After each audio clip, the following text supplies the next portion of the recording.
Hi, and welcome to the American Center Online. My name is Jehan Jones-Radgowski. I work in the U.S. Embassy in the Cultural Affairs section. And tonight we're going to talk about Martin Luther King today. Who are the people who represent what Martin Luther King Jr. stood for and who are active now in today's society in America? And the great news is that some of these people will actually be on the American Center Online in the weeks to come, and you can ask them questions directly. So I won't take any questions tonight because some of these people will actually be online. So I want you to save your questions for them. And we're going to start with our first slide, which is just a quick, brief summary of Martin Luther King Jr., just in case there's someone who doesn't know who he is. So Martin Luther King Jr. was born on January 15th, 1929, and we actually celebrate his birthday every third Monday, which was yesterday in America. And he was a civil rights activist. He's most famous for leading the March on Washington, which was a large march, a huge march. Thousands and thousands of people joined to protest against segregation in America. African Americans and white Americans, Asian Americans, different people joined together to say that it is not fair, it is not okay, it is not acceptable that segments of the society are not free. And he was also a Baptist minister, and he also worked in other issues of the civil rights movement in addition to the march. And he was unfortunately assassinated on April 4th, 1968. So I'm going to talk today about people who I believe represent that same kind of spirit. They might not organize marches, they might not be a minister or orator or a person who gives speeches, but they in their own way are working on freedom for other people. And in some instances, I'm talking about groups or they're collectives of people who are together working on the issues. So let's go to our first slide, please. Willie Oray was the first Black player in the National Hockey League in America. And we will be showing his documentary of his life. And also you will have the chance to speak to Mr. Oray in February. The date, we're still working the details out, so stay tuned. But he was the first Black player, and being the first anything means that you are a trailblazer. It means that you have to deal with lots of issues that others don't because you're the first one to deal with it. And in addition to being this first person, he was also blind in one eye, which was illegal, is still, I believe, illegal in hockey to be blind. And he kept that a secret. So he played as a hockey player, and he in the major leagues and blind. And so there were several ways he overcame issues. And Mr. Oray is a Canadian citizen. He's also an American citizen, a naturalized American citizen. So we'll have a great, fantastic program in February where you'll learn more about him. And actually, his first game he played in the NHL was January 18th, 1958. So that was yesterday, several years ago, of course. So I think it's going to be a fascinating program. And I can't wait for him to speak to all of us. So please think of questions you want to ask him as a hockey player, and as an activist, as someone who's opening up the door for people and has made it possible for others to follow. Because when you can see someone doing something you want to do, it gives you the confidence to try and to do that. And there are other things he'll tell us that he's done in his life as well. Next slide. Black Lives Matters movement. So I spoke a little bit about this, and we talked about 10 questions to ask the African American. The Black Lives Matter movement hashtag event organization was started in 2013 in response to the acquittal of George Zimmerman, who had murdered Trayvon Martin. And he was a 17-year-old Black kid who was walking down the street, and Zimmerman saw him and thought that he was a threat. And he called the police, but in addition to that, he started to follow him, and there was an altercation, and he was shot. So the foundation was created because they believed, and many people agree with this, that it seemed as if Black lives didn't matter because you could shoot a 17-year-old and not face any charges. So they started this organization, and they say on their website, their main goal is to eradicate white supremacy and to build local power to intervene in violence inflicted on Black communities. And they started in America, but they also exist in Canada and other places that are all around the world. So there'll be more details to follow in February when you can speak to someone who can speak to more clarity and information on the Black Lives Matters movement. Next slide, please. Okay, Deborah Parker was born in 1970. She's known also by her native name of Tistilista. She's an activist and indigenous leader in the United States. And she founded the Indigenous Women's Network, Indigenous Women's Rise, and it's a collective of Indigenous people's organizations that fight for rights for Indigenous peoples and their issues. And as you may know, the first citizens of America were Indigenous Americans, also known as Native Americans. It depends on who you ask. A lot of times they like to be referred to by their actual tribal background. And so she worked on many issues, multiple issues. She's also worked to make sure that tribal courts on Native lands in America have the jurisdiction over violent crimes against women and families, even when they're involved with non-Native Americans. So if a non-Native American comes onto tribal land and has a violent crime against a Native American woman or her family on tribal lands, they can still be prosecuted in the tribal courts. And that was a very monumental change, because previously, if you were not Native American, you could not be tried in these Native American or Indigenous American tribal courts. Next slide. The Parkland Survivors. In 2008, there was a shooting at a high school in Parkland, Florida. And these kids, I guess they're not, I shouldn't call them kids, but they're kids to me. They're these young people were the survivors. 17 of their classmates were killed that day. And they started a group called Never Again, basically putting together legislation, putting together requests for legislation which would stop violence in schools. And, you know, there are different people who believe different things about shooting and whether or not we should have gun control or more guns to stop shooting. But everyone agrees that students should be able to go to school without fearing murder, death, or violence from guns or violence of any sort. So this group of students, they work together. They founded this event called Never Again, which one day thousands of students in America all walked out of their classes in a massive protest to protest violence against guns in schools. And so they work together doing lots of different things, and they still continue to fight for that cause. And they still continue to do public service, online campaigns, media appearances, speaking tours, all advocating gun policies that are reduce the risk of students dying from gun matters at school. Next slide, please.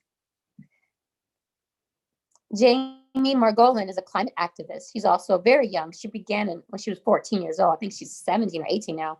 But she started organizing efforts when she felt like adults weren't taking real change against climate change. And she founded a group called 0 Hour.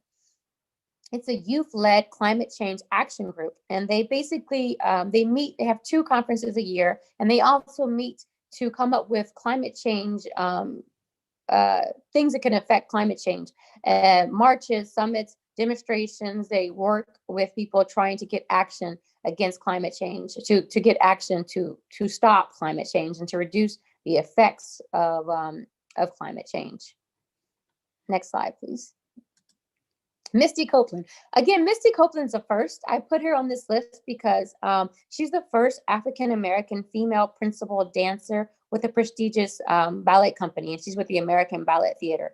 And just imagining what she went through her years growing up in ballet. She actually started when she was older than most people. She was almost in middle school. But becoming a principal dancer takes a lot of effort and a lot of years. And she talks about how her body image wasn't accepted in some dance places wouldn't cast her, wouldn't pick her because of her curves or for her body. I think her body is amazing. But, you know, like some people have a vision of what the principal dancer should look like, and she didn't fit it. And she broke that mold, and she is an amazing dancer. She also started this project called Project Pele.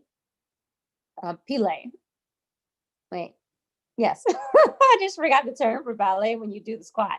But it's that basically she started this program where she's working to make sure that racially diverse communities have the ability to get into ballet. And she works with boys and girls clubs, which she took her first ballet class in a boys and girls club. And so most ballerinas who become principal dancers start when they're 3 or 4 years old at a dance company. And she didn't start until she was much older, when someone just saw her at her middle school dance team and said, wow, you know, I think she could be an amazing dancer. And she started going to classes at the Boys and Girls Club. So since that time, she's been a speaker. She has several books out for children and for adults. And I think she's a great role model. And again, she's one of those first that's has crossed that bridge first and has allowed others to follow in her footsteps. Next slide. We Need Diverse Books, also known as WNDB, is an organization that really works towards making sure that children, every child, can see themselves in literature. And I know when I was growing up, I never really saw a book where the cover or even the majority, the primary characters in the story were African American girls. Like almost always, if there was a girl, she was like the side character. She was barely mentioned. And so they make sure that in literature, there are all areas, African American, all races, LGBTQIA+,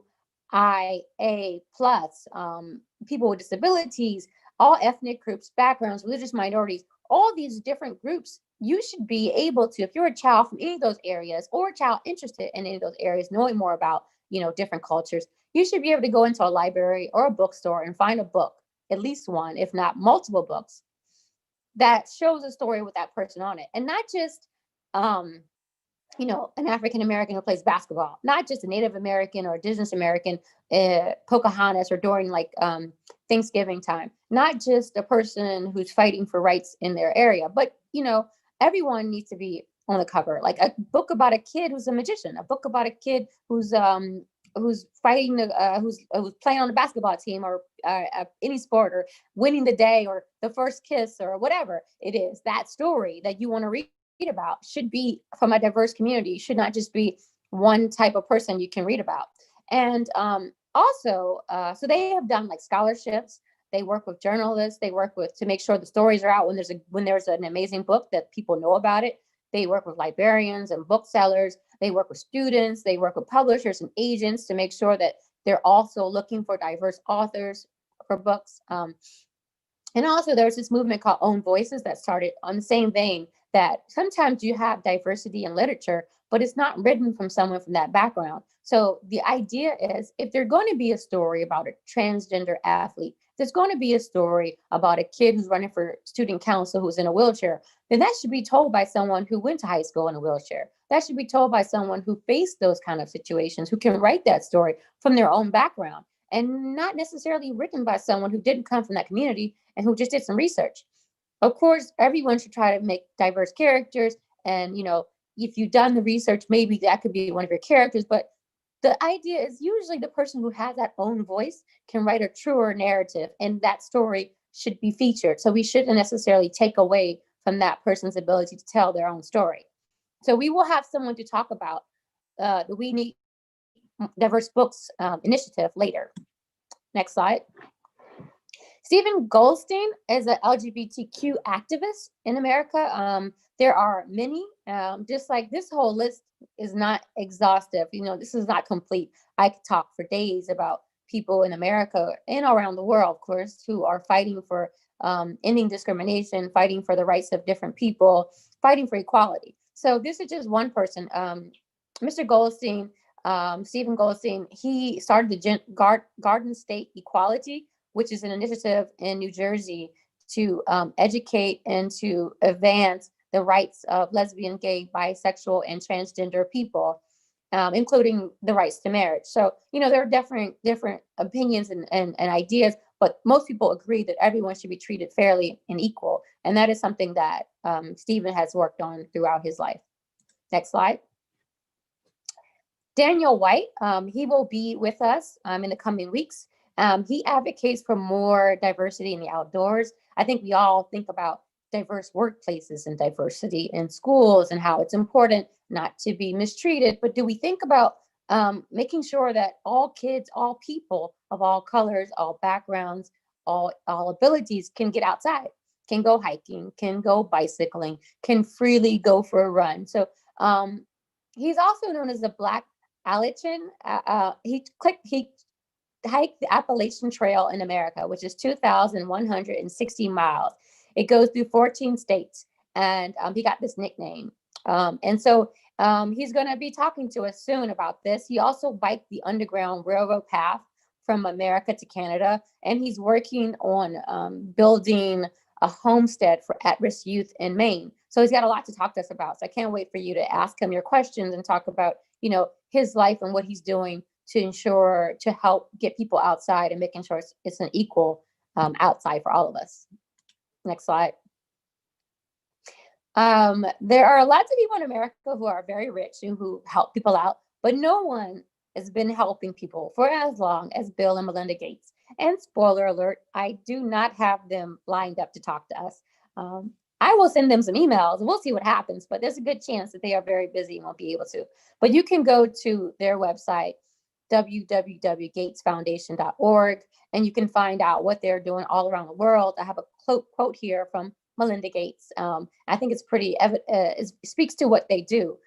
They work on all issues, but mostly they work on decreasing the disparities in health policy and provisions, access to food for everyone all around the world. So they work a lot in what sometimes is called the developing world, in countries that are quote unquote developing, that are not at that aren't considered to be countries that have easy access to healthcare or food, clean water. So they work sanitation. They work in those countries often. Next slide. Van Jones, he is a CNN political commentator. He is the host of the Van Jones Show, The Redemption Project.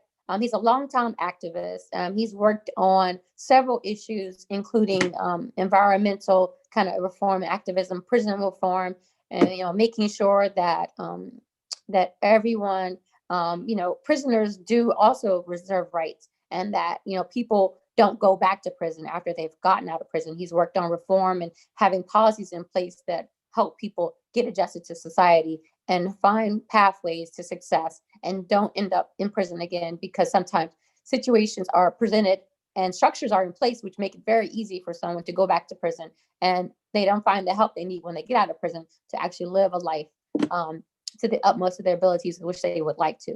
So you can find out more on his website. And now, last slide.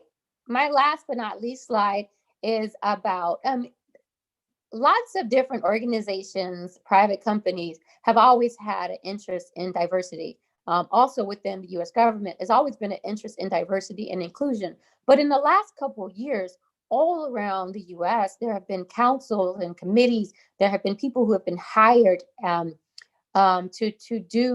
make sure their company is diverse. That's actually like a chairman of the board, a chair position on the board, on the chairman. There's actually people whose sole job is it to make sure their companies practice diversity and inclusion. And that's also the case in the Department of State. We have diversity and inclusion councils, and we have one here at the U.S. Embassy in Moscow. And I'm going to have people from our council who are going to come speak to, what does that mean? Like, why do you need a diversity and inclusion council at the U.S. Embassy in Moscow? What are you doing? It's not just that. One of the things they're doing is trying to make sure that we have a diverse workforce, both Americans and Russians, because Russia is a very diverse country. So are we equally representing people from all over the Russian Federation? Do we make sure when our speakers come to speak at the American Center or to speak at events, are they representing a diverse background that we have in America? Are our policies in place fostering inclusion, making sure that diversity is important and seen, or are our programs not like that? So the council's job is just to make sure that we stay true to our, this quote, that it's important to have a diverse workplace, a diverse workforce, and that it's important that this is one of America's missions. And so the council works on those issues. So we'll be talking about that with some council members in the weeks to come. That was my very fast presentation. So actually, I will take questions. I said I wasn't, but if there are questions, I would take them. If you have any questions on activists in America or on different things, if I can answer them, I will. And if you have already questions for some of the people who will be here, then you can ask them now, and I will take note for them to ask them when they come on the show.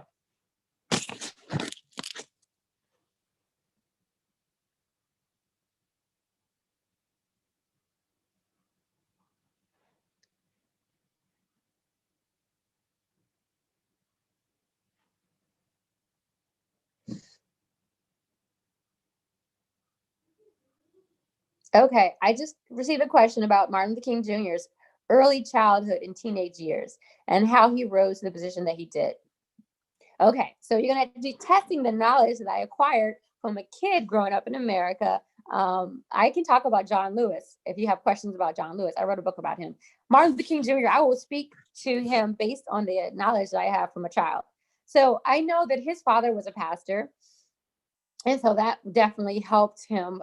He had brothers and sisters, and I think if I remember correctly, he was always kind of believing that there should be freedom and equality. He grew up in the segregated South. He grew up in a situation where he wasn't allowed to kind of go to the doctor in the front door, that he wasn't allowed to go to the schools, any school he wanted to. He had to go to school, but specifically for African-American children. I believe that he saw all these different things as a child, and he heard the preaching of his father, and he knew that, he knew that what he knew of the Bible, what he knew of Jesus Christ and God, what he knew of what life should be like, wasn't the life that he could see the African-American population of America was living. So I believe that that gave him the desire to move forward. I also know that he followed the teachings of Gandhi, Mahatma Gandhi, an Indian activist who worked tirelessly to free India from the British government, British Empire, not the British government, the British Empire. He also worked in South Africa, I believe. I believe that he might have known of Gandhi worked in South Africa. So I believe that perhaps Martin Luther King Jr. also followed the movement in South Africa for freedom. And so I know that he worked on integration policies. He worked for the rights of African Americans. He worked with, I know that like John Lewis, who also went through the same situation growing up. He grew up on a poor farm. He grew up with his families were sharecroppers. His parents were sharecroppers, which are people who don't own land, who borrow land basically previously from people who were slave owners or their families, borrow that land, grow crops on it, and get a percentage of the money back from those crops. And so he grew up in that situation, and he also saw the poverty and suffering. He also wanted to go to nice schools. He talked about how his school bus would break down and they would have to push it. And then one day he saw a school bus with white children, and they were going to their school, and it was a nice school bus, and their school was much better equipped and nicer than the African American schools, and he didn't think that was fair. So one of the things he did was, that vision when he was a kid, he grew up knowing that he had to do something to make that right. So one of the things that John Lewis did was he was involved in the Montgomery bus boycott, which he organized boycotts, where he would ride on the bus in a section which was reserved for white Americans, and his friends who were white Americans who were part of the Montgomery bus boycott would ride in the sections that were white Americans. And then they also boycotted the bus. They didn't ride the bus. That was the boycott part. And there was also the part where they protested, where they rode on the wrong parts of the bus, where they went in the waiting rooms, where there were black persons who sat in the white section, or white persons sat in the black section. He rode the bus sitting in the white section into the most I guess kind of racially charged areas of America, and he was pulled off the bus and beaten several times. So John Lewis is another person who I would include in my slide, but unfortunately he died most recently. And I would suggest, if you're interested in the civil rights movement, not only do you look up Martin Luther King Jr., but you also research John Lewis and read about his life. And also in February, we will be having a panel discussion with members of African-American persons who survived integration, who lived in America, who went to high school or middle school during the time that we had when schools were integrated before, when they were solely black schools, white schools, and when they were integrated to everyone being able to go to school together, and how that transition was very difficult. So I will be interviewing some people who can speak to that. Are there any other questions?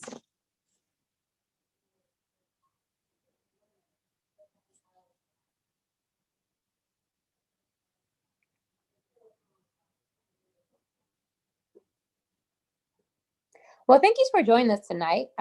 These are just a few people who in America are working on civil rights, who are working to improve the rights of people, improving our work with the environment, who are improving the lives of others who are trailblazers. And as I said, many of these people or groups, there will be someone represented from the group or person who will be able to talk to you next month or in this month. So stay tuned to the AMC. Come back and join us when we have these people online and in our other programs. Thank you for joining us tonight.